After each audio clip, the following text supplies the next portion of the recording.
Hey, welcome to the CMO Whisper Show. I'm your host, Steve Olensky. Part marketing practitioner, part ad agency veteran, part journalist. I was a writer for Forbes for 10 years. I've had so many insightful conversations over the years with business leaders, to athletes, to celebrities, to, of course, CMOs. The only difference now is instead of sharing those insights through written form, I'm doing it this way. My guest this week is Peter Jung, the CMO of NASCAR. We've talked about so many different things, including how the brand is engaging younger audiences, what they're doing to engage audiences around the world, and who is the competition for NASCAR. Think about it. It was an incredible conversation, and here it is. Welcome to the CMO Whisper Show, my friend. How are you? Steve, it's great to talk to you. Yeah, man, the pleasure is all mine. I think we met when I was at Forbes. I don't remember under what the pretext was, but I'm pretty sure it was to write some story and interview, and then here we are, how many years later, and we're good friends. So always good to talk, my friend. I want to start. There's been a lot of things going on with the sport, with the brand. I want to start with on that kind of plane, if you will. And then, get into more agnostic stuff, but just, about marketing in general and pick your brain from that lens. So let me start with the sport in general and get right into the biggest growth opportunities that you see for the sport. Is it like on an international level? Is it, I think you even mentioned this to me, alternative consumer experiences? Yeah. Like, talk about the sport and where the biggest growth opportunities are. Yeah, I think, and in some of our previous conversations, talked about kind of going back 4 or 5 years ago, probably being one of the most pivotal moments of the brand in sports history. I guess it was 71 years at the time. And I think that kind of fast forward to 2023 and 2024, and I think just perceptions and sentiment around the sport and brand have evolved quite a bit. People are starting to see more diversity, more change, more innovation, different ownership, different people that are, competing, different sort of faces. And it looks kind of more like, how the US looks and even beyond that. So we took a moment where our business in sport was softening. Interest and demand was softening after a big part of that was some of our big name drivers that retired from full time racing, like a Jeff Gordon and a Tony Stewart and a Jimmy Johnson and a Dale Jr. So kind of fast forward to where we are today, where we celebrated our 75th anniversary in 2023. And honestly, I think that there's so much opportunity for growth. And when I talk about growth, we're talking about, the fans. And that's what we, live and die by. But one of them that you hit on is international. And some of my, past experience working for MasterCard, the world is small and very accessible in many ways. And so whether it's kind of new series popping up in markets like Brazil or intentions of likely bringing the Cup Series to an international market, there is just so much opportunity for fandom outside of the US. And I think that there's a lot of like synergy between international kind of fandom and domestic fandom and sort of how they sort of play off each other. So I'm really eager. Some things that I'm confident you're going to hear from in the coming months about continued sort of expansion in international markets. I think another kind of big swing is just around sort of our driver sort of star power. And being totally honest, right now we've got on the great side of things, we've got a really young crop of drivers that are performing at the highest level. They are the best race car drivers in the world. And they've got kind of all the ingredients of, their personality and their, what they stand for and their athletic, chops and kind of the storylines around them. But they're just not yet big household names. So some, again, pretty transformational things that we're doing from a content perspective up at our new productions headquarters up the street that we cut the ribbon on late last year. A new program, the driver ambassador program that we're going to, basically make it worth drivers' time to put in the time to really get them their kind of brands and fandom outside of kind of our existing ecosystem. And again, make it sort of worth their while. And I think that, a little less sort of probably sexy, although I think it's pretty interesting, is just all of our investment around data strategy and data acquisition, and how we're kind of engaging, particularly new fans or new people that are engaging with the sport. In the past, we would have just kind of, if they came to a Bubba's Block Party event, we would have served them up, the following week, an offer to, the Richmond race a few weeks later, using that as an example. Now we're really, through our MarTech and kind of data strategy, really thoughtful and purposeful about nurturing that engagement or that relationship, and mindful about, like, this is a new relationship that we want to, kind of build. And the first thing we want them to do is really gain an understanding of appreciation for what this kind of crazy sport and community is all about. So, I feel very confident about kind of the growth opportunity. I think just with the strategy and plans in place, but also I think just something unique that we're offering people that they maybe can't get elsewhere from other, sports and entertainment. So a couple things coming off of that, but before I get to that, just a generic question popped into my head, and it's marketing 101, right? When you're in marketing for any brand, one of the many elephants in the room is your competition. Yep. If you're selling shoes or whatever, who's NASCAR's competition? Well, I mean, it's a great question. I would say really broadly, like sports and entertainment, and even outside of traditional sports, because I think it's, people are looking for an escape, or in a way to kind of fulfill their innate sort of needs around, getting fulfillment and escaping from, maybe their day to day. So on one hand, you could say, oh, motorsports, that's probably your innermost kind of circle of competition. And in one sense, it is, F1 and their success in the U.S. And other motorsports. And motorsports in the past few years has had a moment of growth. But we generally see that as an opportunity. The high tides, raises all ships. And so when we see other forms of motorsports kind of thriving, we're like, let's also be inspired by that, learn from it, but also be true to who we are. I think other, stick and ball sports certainly are competition on one hand, but we just want sports to be healthy, and for people and society and culture to just embrace live sports. So, I say it's, anything from any form of like content or entertainment is in our sort of sphere of competition. Of course, you can get very literal, like I said, with motorsports, but we sort of look at the bigger picture of, motorsports or sports doing well. That's even a greater opportunity for us. Got it. Yeah, I'm just sitting here thinking about it, like, in a CPG brand, for example. Oh, we know who our competition is, so it's a little more apples to oranges here for a brand like NASCAR. Okay, so two quick points back to something you said earlier. One, the star power in your drivers and teams that are trending younger, Yeah. right? That sounds to me like or the brand is going to really look at these, not like, oh my God, they're going to save the brand, but they're going to help attract younger fans. So we're going to, you tell us how you're going to promote and market these younger drivers and their teams as a way to attract younger fans. Is that kind of where this is going? Yeah, definitely. I mean, one example that I like that's current, that's probably kind of encompasses a lot of what we're looking to do, our vision and strategy holistically, is the partnership with Netflix on the series NASCAR Full Speed. And that launched in the earlier part of the season. And it did exactly what we intended it to do, which was reach a lot of new eyeballs that otherwise maybe wouldn't have given NASCAR the time of day. So that is huge. But then also when it gets to the driver perspective, it's putting the driver, a NASCAR driver, in millions and millions and millions of homes across the world, really, on the Netflix platform.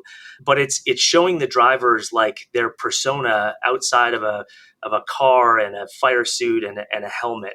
You're seeing, Denny Hamlin, who's kind of, a driver that fans kind of love to not like because he can be kind of snarky and ornery at times.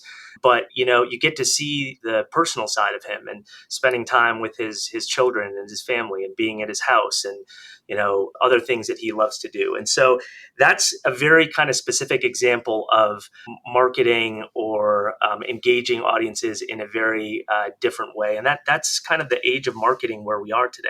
I mentioned this a few minutes ago, but we opened up a new state-of-the-art productions facility, and it's up north, closer to where the race teams are and our racing and development center, and where most of the drivers live. And it's meant to be more accessible and easier. And the studios and the equipment and the resources at that facility are going to enable us to, by multiples, increase the amount of storytelling content that we're going to be distributing on really a daily basis. So I think just being much more aggressive about how we're telling the story of these drivers. And we're at a disadvantage, right? Because at least with most other athletes, they may have a helmet on, but they're not in a race car. Like they're the time when like the focus is mainly on them. They're in a race car. You can't see their face. You can't see what they're wearing. Like, so we're at a disadvantage, and we have to work kind of that much harder to build their sort of persona and their personality when it's not game time. I thought of that too. It's basketball and baseball. It's a lot easier. Football is maybe the closest because of the the Yeah, helmet thing and the uniform. right. But motorsports takes it to another level where they're also football's not in a car, Exactly. so you have multiple layers kind of to quote unquote breakthrough to get to know these Right. drivers. One other thing you said earlier that I want to make sure I get back to is the data driven strategies that the brand is undertaking, if you will. And look, we all know about Google's, although I think they delayed it again, the third party cookie Yeah. deprecation. Right. I think I'm losing track, to be honest with you, how many times they've delayed it. But one of the things, savvy brands are doing almost regardless of when and if this ever happens is back to something you said about, developing and having these experiential things with fans and, prospective fans to get that, holy grail of first party Yeah. data.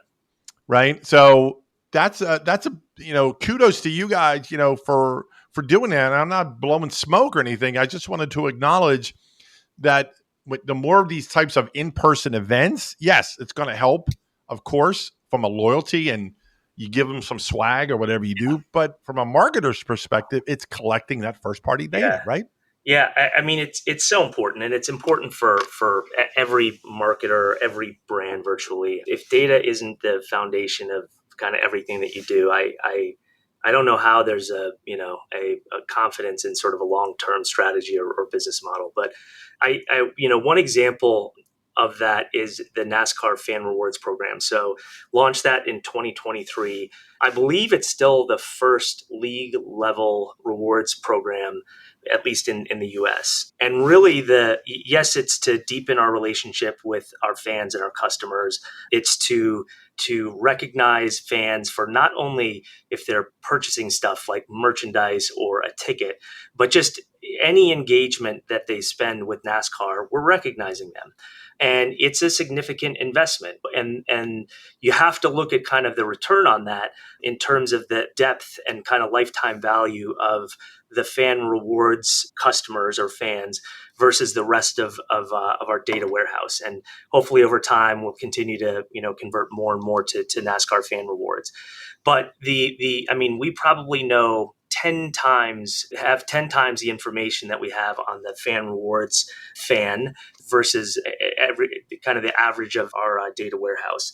And that just enables us to have much more, thoughtful dialogue and a thoughtful relationship, as cliche as it sounds. So our kind of data, like most companies and brands, marketers, it's a journey, right? And there's no end game. I think we've really made sort of the investment and commitment probably 3-4 years ago. And every year we set goals, whether it's acquisition or fan and customer journey.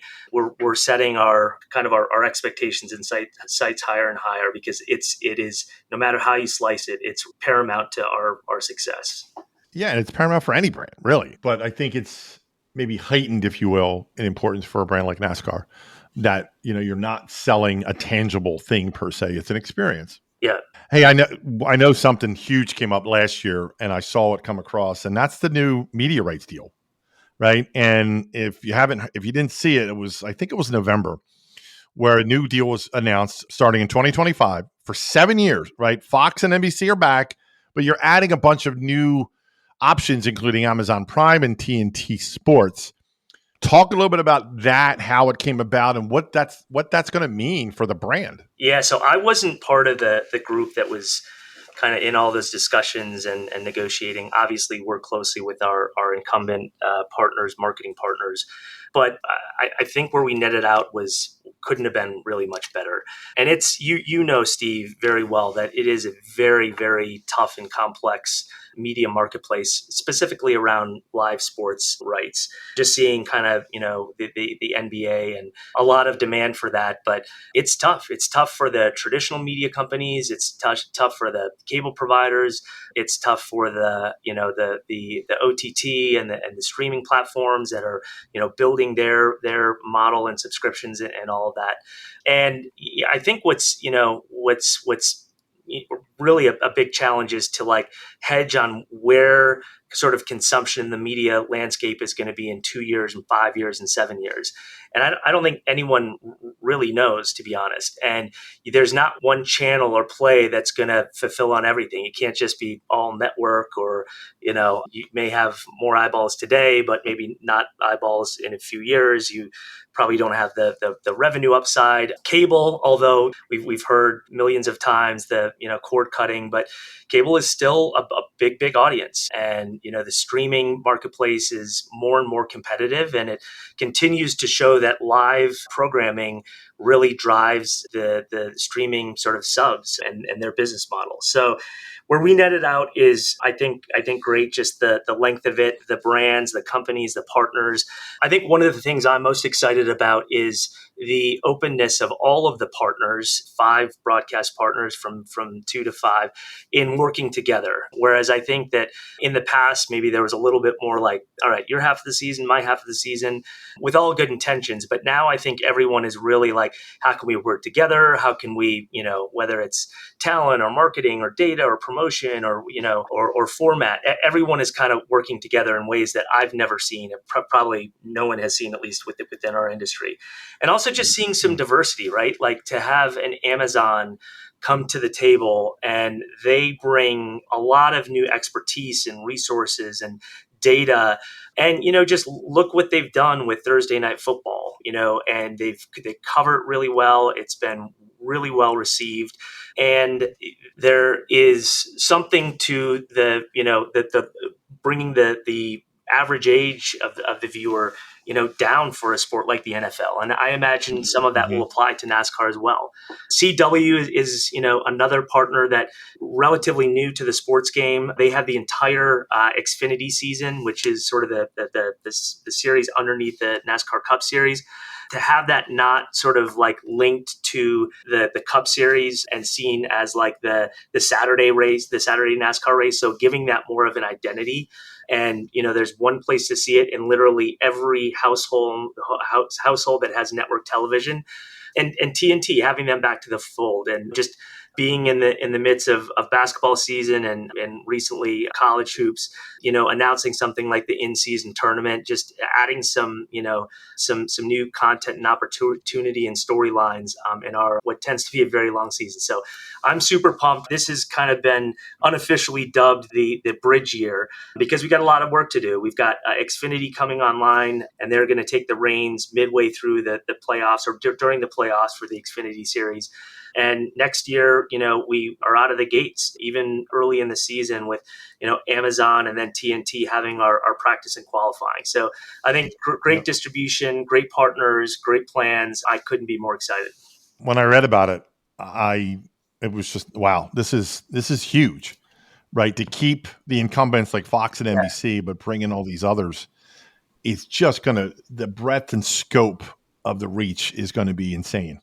Absolutely. And, I think you'll have people that will ask the question, and it's fair, like, how are people going to know where to find the race on Sunday or whatever? But I think the consumer has been trained to figure things out through Google and other sources. And so I think, 10 years ago, 20 years ago, where maybe that was more of an issue, I think that we will certainly be aligned and very pointed in terms of, where to find the race. But it's fairly easy to find things. And I think we will, promote our portfolio of media partners. So it's not, it's one of a few places where it's going to be.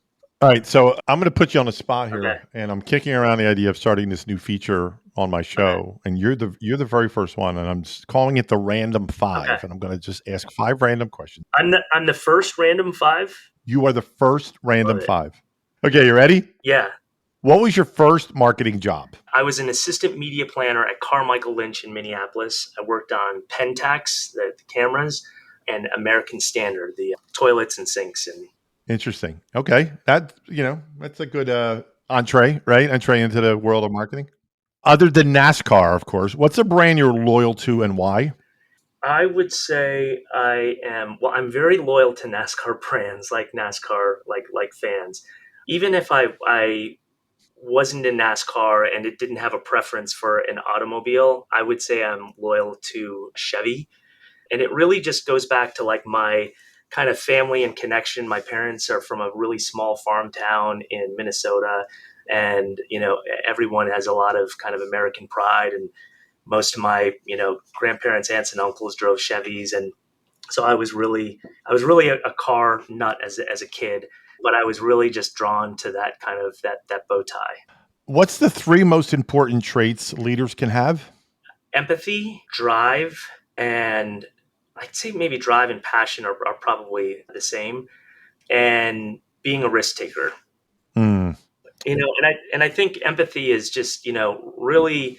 I think you can be empathetic, but still strong and Yep. decisive. But I think it's really important to understand scenarios, situations, people as you kind of make decisions. I think the kind of passion and grit. I That's probably, Steve, one of the things I look for in any. I know this is, you're asking from a leadership perspective, but any Hmm. new sort of more junior candidate, I look for people that less about where they went to college or where they interned and their GPA, and more about like, do they have a genuine like passion and grit, and I want to roll up my sleeves and I want to get after it. And I think that applies to leadership as well.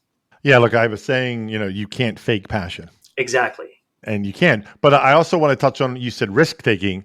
That to me is so, I don't know what the word is.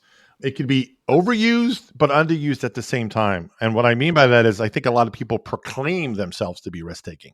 But then when the push comes to shove kind of thing. Yeah, I feel like it's like a word like innovation, or a sentiment like innovation, like overused but not always in the right context, or even like strategy. But when I think risk taking, like I associate things like making decisions, like moving, like being okay with things not being perfect, and not over analyzing everything to death. So I think of it probably a little broader, and just being like, yeah, make a decision, let's go, and then you're going to pivot, and you're going to learn, you're going to pivot, and you're going to learn. So I do agree that it's probably it would be a popular, easy sort of answer, but maybe the way I see it is a bit different. Yeah, and you just reminded me. So someone I used to work for, and I love him dearly. His name's John Kieran, and he's the founder of System One Group. One of his mantras is and it sounds so simplistic, but it's like make a decision. If it's the wrong one, you make another one. Exactly. And it's okay as long as you learn from it and you don't do it again. Correct. So that's really kind of where and maybe it's not the right way to categorize that, but absolutely. Yeah, I don't think it's right or wrong. It's just your particular take on it. So Times with colleagues and stuff in business, I'm like, what are we waiting on? Let's go. Like, exactly.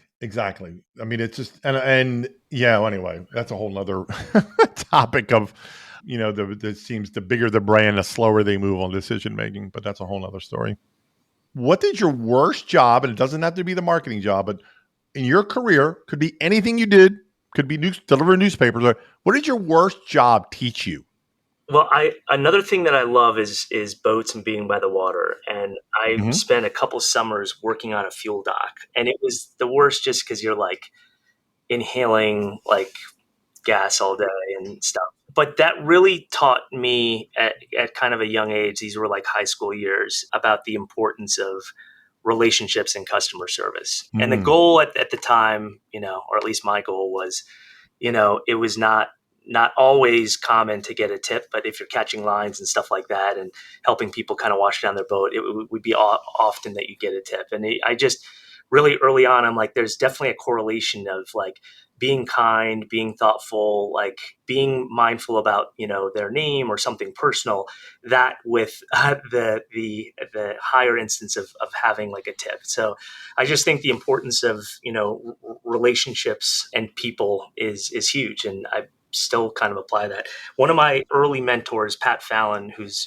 deceased, but he was the founder of Fallon McElligott that was then bought by Publicis. But he also, taught me, and he said, listen, and this is back in the late 90s. He's like, I know with technology and email and the WWW at the time, like, that communication is going to change the forms of communication. But he's like, I will always impress upon you that the power of like a handwritten note. And I don't see that ever going away. And I still, to this day, like if somebody takes the time to like write a note or anything, like that means that they are really, really like, thoughtful and deliberate and sort of purposeful. And that really sticks with me. And I try to, emulate that as well. I love that. I love that, especially if you in the age of AI, that the handwritten carries even more weight. Totally. Yeah. You could just chat GPT something and whatever. Exactly. All right. Final question in this random 5. If you're not in this role, what's the role you'd want to do? Your dream role? Like, what would you want to do? Oh gosh, I do. Again, it probably sounds so convenient, but I feel like I did hit the jackpot because Steve, that I love people and their connection with brands and that like relationship or that potential relationship. I think I would probably and I like NASCAR and the evolution and the relationship between fans and brand is like it's very, very strong. I think something somewhat similar where it's people still, consumer, and a brand, but something that is perhaps newer and more complex and doesn't have a 76 years of history and potentially is it really like there are no kind of borders from a geography standpoint. So I guess it's kind of my way of saying like maybe a new challenge where it's a consumer brand that the canvas is really pretty blank, and not that like I am so grateful to represent and play a small role as an ambassador of a brand that has written history for 76 years, but to not have that and to kind of write the future, I think is something that would be really interesting. Did you ever have, when you were younger, like dreams to be like an athlete, a player, or sport, or like an entertainer? I'm probably not the best athlete. I know. I think that the one thing that is, I guess, a little bit, I've run marathons and stuff and done triathlons. The one thing that I'd like to do that's not necessarily professional, but I'd like to do a sail across at least the Atlantic. And I had an opportunity a few decades ago that I passed on, but I think now that my kids are grown up and hopefully I'm in good graces with my wife, I'll have an opportunity before it's too late. Yeah, that could put a damper on because you'd be away, I would imagine. Yeah, a couple weeks. It's not too bad. Well, listen, we're coming up against the time. I knew this was going to be a great conversation. I always enjoy when we talk. You are absolutely one of the smartest, brightest minds in marketing. I never say anything to impress anybody. You know me. I only speak the truth. I can't thank you again. This has been such a blast. I appreciate it, Steve. I always love chatting with you, and we share a common love for marketing and brands. So we could talk for days. But whether people would want to listen to us, I don't know. That's another story. So, and I love, what's it called? The Fast Five? The Random 5. The Random 5. All right, let's go. Let's get this trending, okay? I love it. And if people, and you may know this, but I am the biggest random question asker. When I meet somebody new, more like, outside of work or a professional setting, I will just like, and it just because I want to know. And people are like, that's so random. Why? Like, my wife will be like, you're just drilling them with questions. And I'm like, I just want to get to know them. So, all right, Random 5. You were a journalist and maybe in another life. Maybe. Maybe I missed Right. Well, listen, thank you again, my friend. Thank you, Steve. You got it. Ciao. Well, that wraps up another episode of the CMO Whisperer Show. I hope you shared this episode with your friends. And if you have not already, please subscribe to be kept up to date on all the latest episodes. And if you're so inclined, leave me a review on your favorite podcast platform. Thank you.